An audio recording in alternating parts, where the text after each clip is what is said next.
Chantelle, everyone has a backstory. Can you please tell us about yourself and what personal experience led you to be here today? Yes, 2 years and 5 months ago, I received a call at night, and the call was my daughter's partner saying that my son, my 23-year-old son, had been hit by a car and that he was out cold on the ground. He was celebrating his 23rd birthday that night.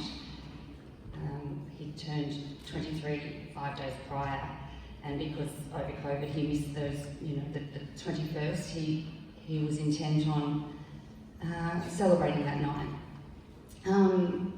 I was actually away at the time and listening to the screaming and yelling. He was probably 2 kilometres away from home at the time, with about 14 or 15 of his friends, all walking back to Jameson's house to kick on for the rest of the night. In the background I could hear yelling and screaming and bits and pieces, quite traumatic. From that phone call to me getting in the car, heading back from where we were, it was 45 minutes until we received the last call that said no, he hasn't made it. But they worked on him for 45 minutes, but I believe he was killed instantly. It changed me, completely changed me. I'm not the same person I was 2.5 years ago. Prior to that, I had lost, I'm one of 4 girls, I'm the eldest of 4 girls. My mother, 16 years prior to that, to breast cancer. That was a long, traumatic, slow death. What I'm not proud of is the way I dealt with my grief then. I leaned in far too heavily on alcohol. Also, I had a doctor that was prescribing far too much medication. So 16 years ago, I think things have changed now, thankfully. Far too much medication, and I ran from grief. I was terrified of it, and I completely leaned in on those numbing substances for 2 years. I ran from grief and distracted and avoided, and I was a young mum with 2 really busy, outgoing kids. And I was actively being a good parent, I will say that. I'm my worst critic, but I was, I wasn't with their father, so I really let my hair down when I wasn't with the children. 2 years of that resulted in me being diagnosed with a condition called fibromyalgia. And I believe that me running from my grief and not processing it and not feeling it and hiding in those substances hugely contributed to that diagnosis, which I will have for the rest of my life and I manage. But not feeling grief and not processing it can manifest in quite a toxic way.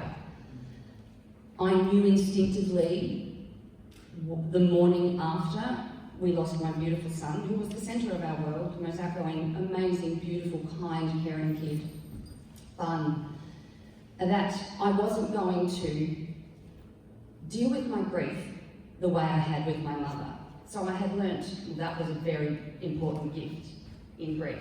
I knew what not to do. And I'll say that till the day I die, I'm so grateful for the gift of me grieving in an unhealthy way. So I'm blessed to have an incredible support network of family and friends.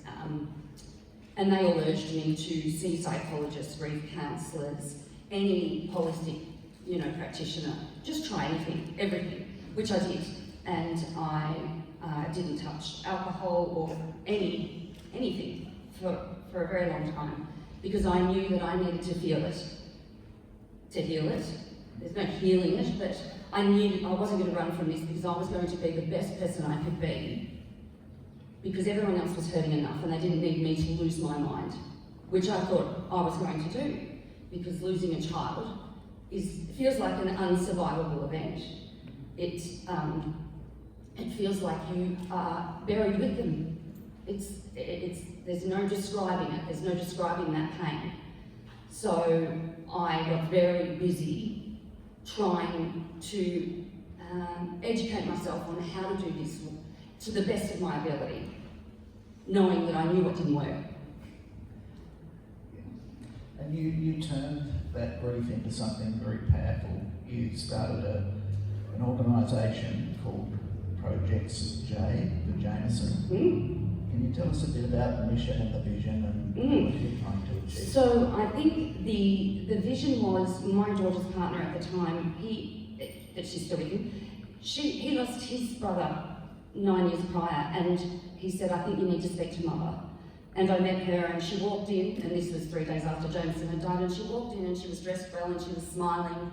She'd driven her car and she was holding her cup of tea without shaking, and she was alive that far down the track. And I thought, oh my goodness, there's hope sitting right there. That's hope. Because if she can survive it, I can survive it. So I gained a lot of strength spending time with her, and then another local mother who's become my friend who'd lost a child came over, spent time with her. My psychologist said, I can't answer your questions anymore, Chantelle, because I haven't lost a child. I suggest we bring in 2 women that have lost children and let's do a therapy session. And I ended up running it because it was so healing, and I felt like I was with my people that understood my pain. And so it was clear to me that I needed to create a safe space for people grieving and feeling like I was, which was isolated and misunderstood, not alone, so alone. So, and thinking about people out there that were navigating grief, like mine, catastrophic grief, on their own without incredible friends and family, just broke my heart. And also the people that can't afford all the amazing therapies and things out there that we can educate ourselves with and arm ourselves with tools to live with pain and grief the best that we can. Not everyone has access to that. So it was evident to me that, and there's places, I'm not reinventing the wheel here, but there was a gap in the peninsula. So what are those things that you're providing? So we have a grief support group which welcomes all grief, whatever grief that is, and that's in Mornington. We do that monthly, and that's free. Then I saw there was a need for bereaved parents, just on their own, and so we have a monthly bereaved parents group that's in Somerville, and then we have a pilot program coming up at the 1st of May, and that's for sibling loss, because children navigating, oh gosh, Roberta's poem, Tears, and I thought if I lose it now, I will not compose myself before I need to get up here. That just breaks my heart, and that's what drives me to find that space of connection for kids, because it is so isolating for children. And my daughter was 19 at the time, and to me that's a child. Jameson was a child, but I looked at her and she was so alone in her pain, because younger people, there's far less dealing with this grief than older people. It's just life, isn't it? And so that's important to me, that we're establishing that, the sibling loss grief support group. And we have gatherings every year, 3 to 4 gatherings, where we provide 3 therapists for the day and a free lunch, and it's just beautiful little community of connection. Can you give us an example of a successful event that you've had? All our gatherings have been incredible, and people leave feeling lighter, and that's what it's about. And people leave feeling hope, don't they, Aldo? Like they really do. You see people struggling to walk in the door because it's intimidating, and you know what you're doing? You're allocating time to feel pain, and we're all, to some degree, running away from whatever pain it is. And that's why going to any meeting and any gathering, whatever it is that you choose to go to, even with your grief counsellor, it's tough because you are allocating time to feel uncomfortable and feel pain. But I guarantee you, when you leave, you feel lighter, and you are giving it space, and you need to process it, or it makes you unwell. Also, that's what happened to me, in my experience. So you leave feeling lighter, you leave with so much more guidance and education around how to navigate and carry grief, because you have to accept, there's no changing loss like that. So it's about learning to live with it.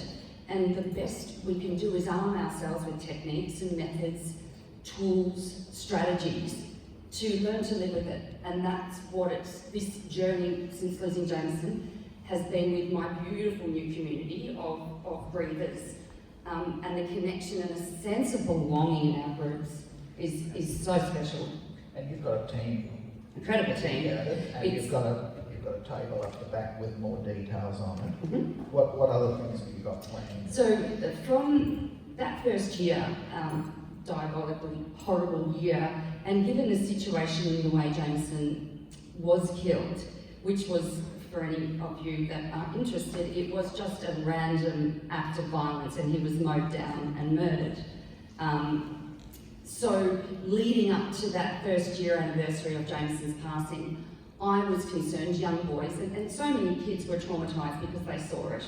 I was hell-bent on making sure that we were focusing on positive things and not focusing on his death, focusing on how he lived his life, which was the beautiful, busy, outgoing kid that he was, hugely successful. So his passion was fishing. So we put together a fishing event which raised enough funds to set up our not-for-profit charity, which enables us to do what we do and provide the resources we do. So, look, just to wrap up, because I can see that sign there, which we love to ignore, what can people do if they want to get in touch and connect? Do they go up to the back table? What do they do? Yes, certainly. We've got some flyers up there. We're also, we keep our events up to date on the socials, Facebook, Instagram, and we have our website, projexj.org. Get busy living. Yeah. Excellent. Let's give Chantelle. Thank you.